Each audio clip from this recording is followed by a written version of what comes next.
Okay. Good afternoon, everyone. I'd like to call the meeting of the Finance Committee to order, please. Doug, are there any public speakers? Yes, sir, Mr. Chairman. Today we have 3 public speakers. Murray Bowden, followed by Omar Vera.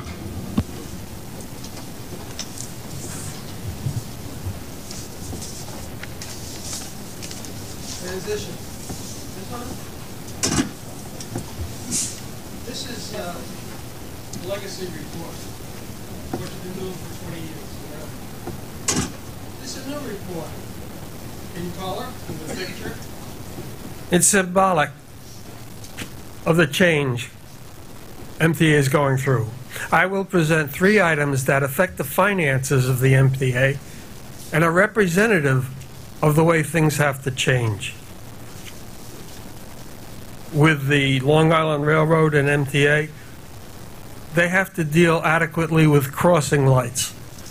There needs to be one style of crossing light. The red flashing lights were invented 75 years ago. Today, a driver needs to see only one thing: traffic lights. That's symbolic of the change there. Metro-North has to deal with the fact that at Roaring Brook, their red box is, one, illegal and confusing to drivers. Why Metro-North and their consultants think that they can invent something when the manual says otherwise needs to be addressed. The third item is the representative lines on the Bronx-Whitestone Bridge. Has to be addressed. I spoke with Joe Keane this morning, and it's representative of the fact that they're using data, New York State rules that are outmoded, the Federal Highway Administration rules are outmoded, and they know it. So you're moving ahead very well. Today was not a day I expected at all. It's completely different. And it indicates that there are many areas of the MTA that are moving forward. There's a few legacy issues that have to catch up. I mean, you all have had a chance to have lunch. I haven't. I'm going to leave now.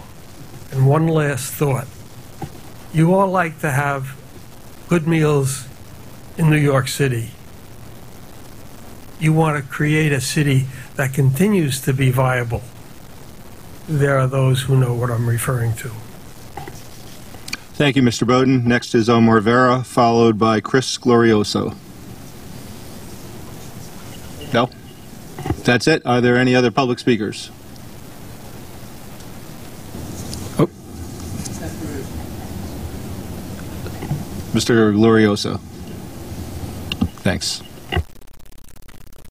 Hey, everybody. My name's Chris Glorioso. I am with I'm with NBC New York, and I come before you today because it's easier than calling each board member, one at a time. Recently, CVS Pharmacies instituted a corporate responsibility project where they would label every advertisement and product so that people knew whether or not the photos had been airbrushed or doctored, and the idea was to try to be deferential to the negative consequences of basically body image concerns that may arise from unrealistic portraits, particularly of women and the impact on young girls. We also noticed around the same time this ad on MTA buses. We sort of randomly talked to a number of people on the street. Many of them thought this was likely to be airbrushed or doctored. But when we called the jeans company, we didn't get a good answer. And so I wanted to posit it to the board. Does the MTA even know when advertisements on buses and trains have been airbrushed or doctored? And does the MTA have any responsibility to let riders know which ads are pure and which ads have been airbrushed? And I bring this up particularly because we've also talked to the public advocate here in New York who shares concerns about this issue. And I wanted to essentially ask if any of you might have thoughts on this, what responsibility, corporate responsibility there is for a government entity or a quasi-government entity like the MTA to be transparent and whether or not it's something that deserves a policy discussion. I know there are First Amendment issues that are very serious that you all have to deal with, but this is actually not limiting speech, at least according to CVS. This is just more transparent about what speech there is. So if anybody would like to comment on this ad specifically and let me know whether you know if this has been doctored, or if anybody has serious policy considerations about MTA advertising, about MTA advertising and its effect potentially on women and particularly young girls as they walk around New York City and see advertisements like this. I'd love to hear that. I'd love to include you in our story. Again, my name is Chris Glorioso. I'm with NBC New York. And if anybody wants to take down my contact information, my number is 718-685-9269. And my email is Chris, C-H-R-I-S, .glorioso, Glorioso, at NBCUNI.com. So it's like NBC Universal.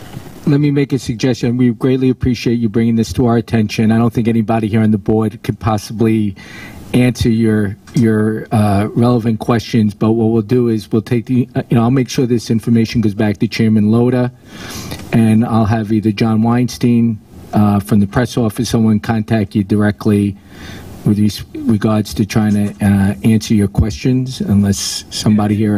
And I do think that it's a governance issue. It's not just for the executive. I think it's the board members as well that we're interested in.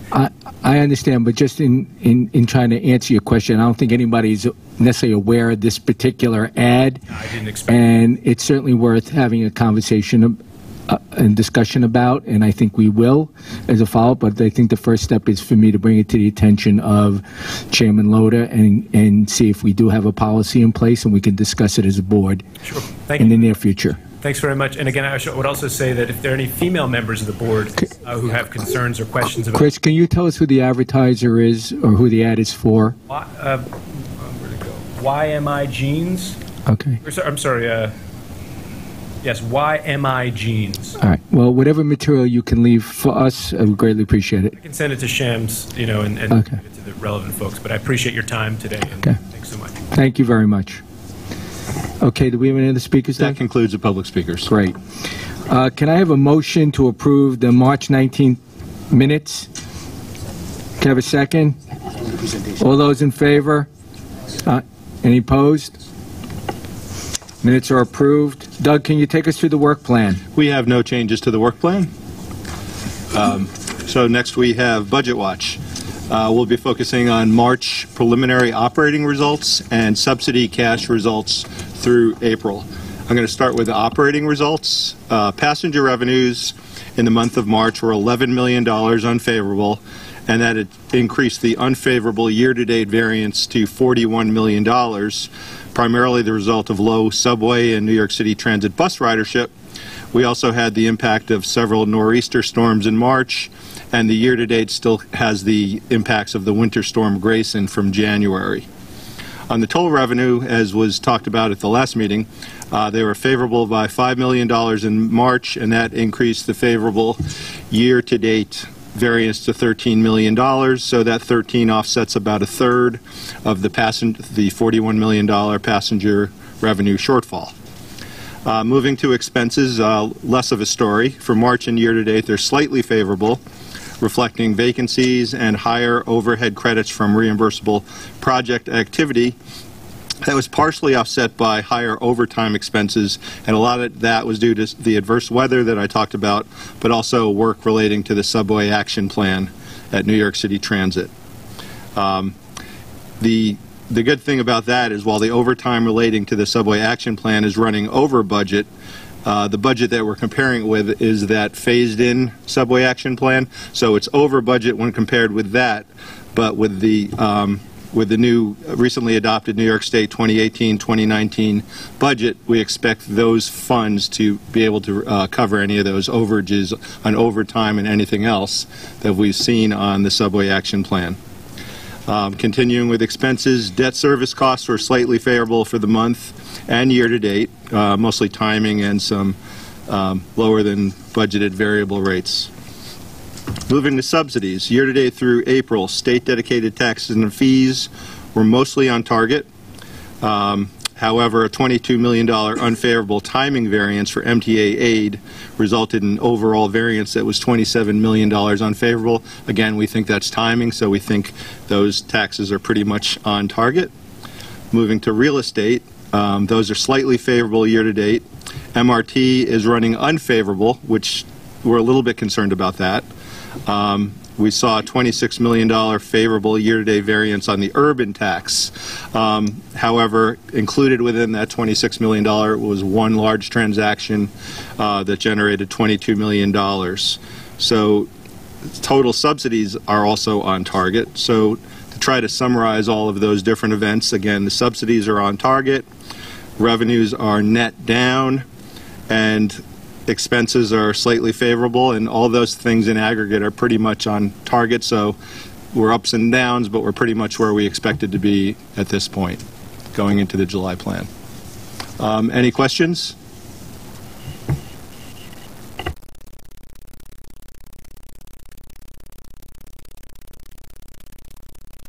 Thanks.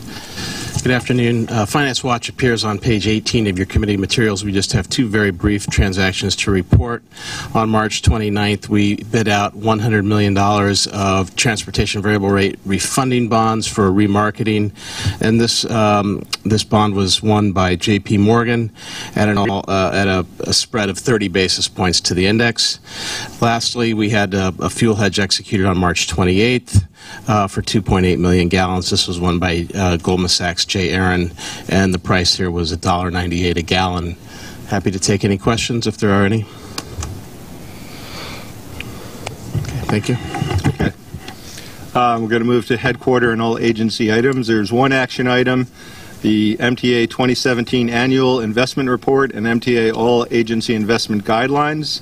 The staff summary on page 28 is requesting board approval for the report and guidelines. The full report and guidelines are on Director's Desk Exhibit Book and can also be found on the MTA website at mta.info. Any questions? Can I have a motion to approve? Second? All those in favor? Opposed? Okay. We have two MTA headquarter report and information items. Pat is going to take us through the first one. So I'm going to just talk briefly about our variable rate portfolio, and this is in the exhibit book. Do we have the slides? Okay. Just going to focus on, so we're talking about here the green and the red slice of our pie chart. This is a comprehensive summary of our debt portfolio of $37.25 billion in debt outstanding. And on the variable rate side, we have about $4.5 billion broken out into roughly equal parts of hedged and unhedged natural variable rate debt. And let me just go to our performance during what we've seen most recently in terms of market performance. Over on the left here, you see the 30-year tax-exempt bond rate, which averaged 3.08% over the period studied here over the past 5 years. And on the right, you see our weekly SIFMA rate, which averaged 0.29% over the past 5 years. But most notable, you see over the past, really since the first quarter of 2016, a gradual increasing and a spike in variable rates that we're paying in the market. So that's the environment we're in right now. That's why we continue to keep variable rate a notable part of our portfolio, but not excessive part of the portfolio. And then lastly, here you see the performance last year, which is important. You see we averaged a rate of 1.2% during the year.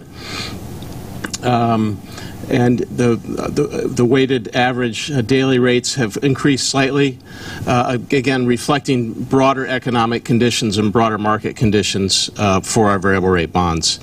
There's other slides in the presentation, but I would just refer you to the deck, and I'd be happy to take any questions now or offline if you have any on our variable rate bonds. Okay, thank you. Okay, the second item is a draft of the MTA's financial statements for the 12 months ended December 2017. That's also in the exhibit book and on the MTA website at mta.info. That draft will be presented to the audit committee later today. Next, we have David Ross with procurements. Thank you, Doug.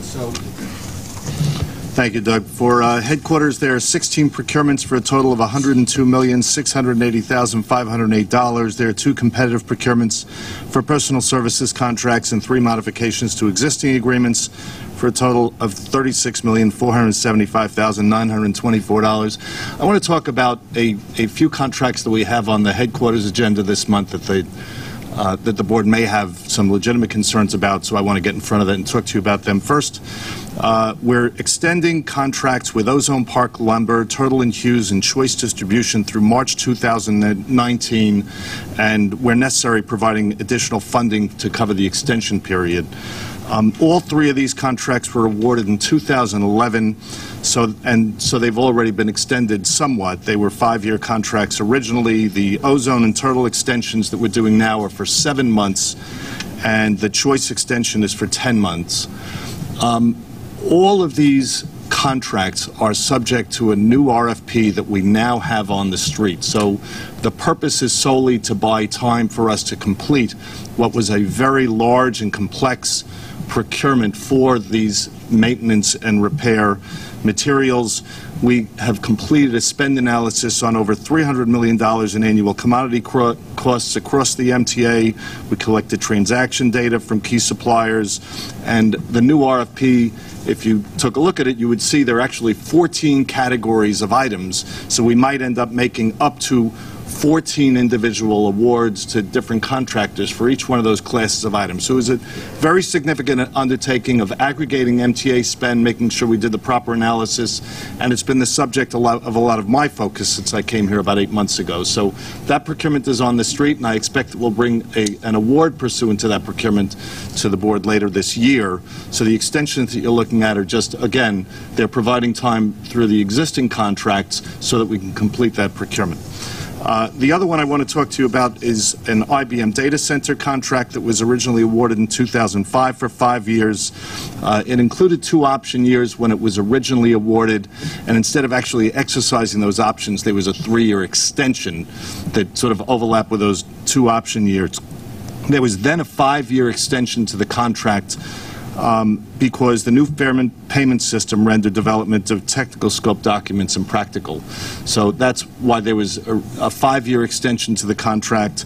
And at that time, New York City Transit conducted vendor outreach that yielded no interest in providing services against that, and they were actually successful in negotiating a substantial reduction in the rates on the contract at the same time, saving about $1 million a year. So the contract expires in June 2018 if we don't extend. There was a new RFP that was released in January. We've already received proposals in response to that RFP, so like the MRO procurement that I talked about, we're extending only to provide ourselves time to conduct a new procurement. As you can imagine, with a mainframe contract of this nature, I expect we'll make awards sooner than we will on the MRO contract, but the transition time could be very substantial if it's a new vendor, so we want to make sure we provide an appropriate amount of time for that as well. So those were the 2 items I wanted to highlight for you. Any questions? Motion to approve? Second? All those in favor? Any nays? Motion's approved. Thank you. So there are 11 procurement actions for ratification pursuant to Executive Order 168 and its extensions for a grand total of $66,204,584. The 11 items are for New York City Transit. 8 of the 11 items were competitively procured. Any questions? Motion? Second? All those in favor? Opposed? So next on the agenda we have Metro North and Long Island Railroad. There are no items for Metro North. For Long Island Railroad, there's only a proposed modification to a contract adding $2.5 million to a contract with LK Comstock and Company to provide trench excavation and utility pole modifications between Central Islip and Farmingdale. Any questions? Can I have a motion? Second? All those in favor? Opposed? Okay, there are two items for New York City Transit totaling $4 million. One proposes award of an estimated quantities contract under the eHail pilot program to Arrow for $2.5 million. The other ratifies an immediate operating need and approves modifications to a miscellaneous service contract with Penta Corporation for hardware and software upgrades costing about $1.5 million. Any questions? Motion? Second? All those in favor? Opposed? And lastly, there are two items for bridges and tunnels totaling $31.5 million. The first item is a competitively procured design-build contract for electrical and mechanical rehabilitations on the Harlem River lift span at the RFK Bridge for $29.4 million to Kiewit Infrastructure Company. The second item is a $2 million modification to a contract with Lero Engineers that provides ongoing construction, inspection, and administrative services at the Marine Parkway Gil Hodges Memorial Bridge. Any questions? Motion? Second? All those in favor?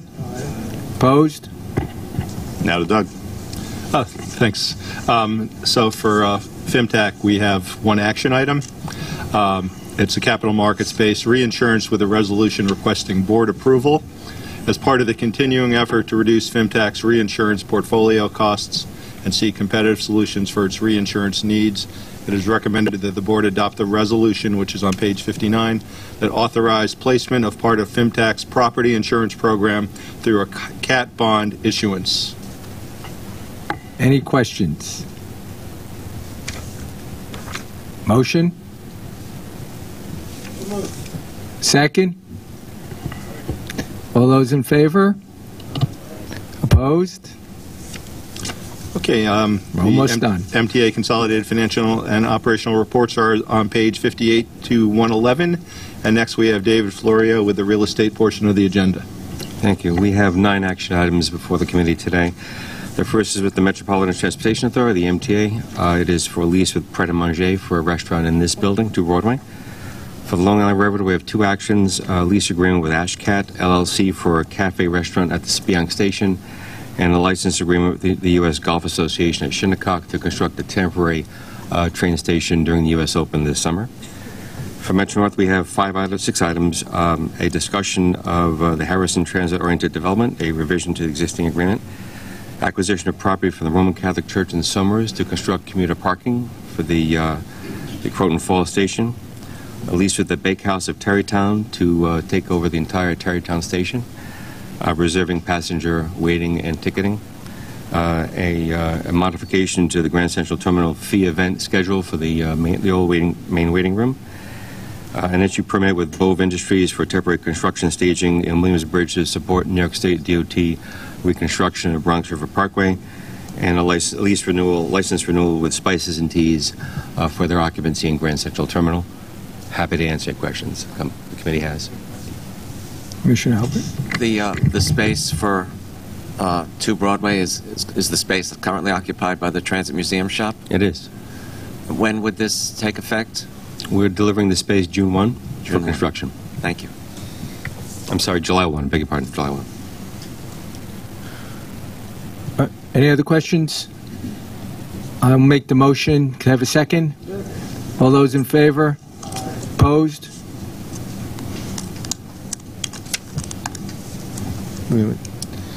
So now we just need a motion to adjourn. I'll make the motion. Do I have a second? All those in favor? We're adjourned. Did we do the TOD?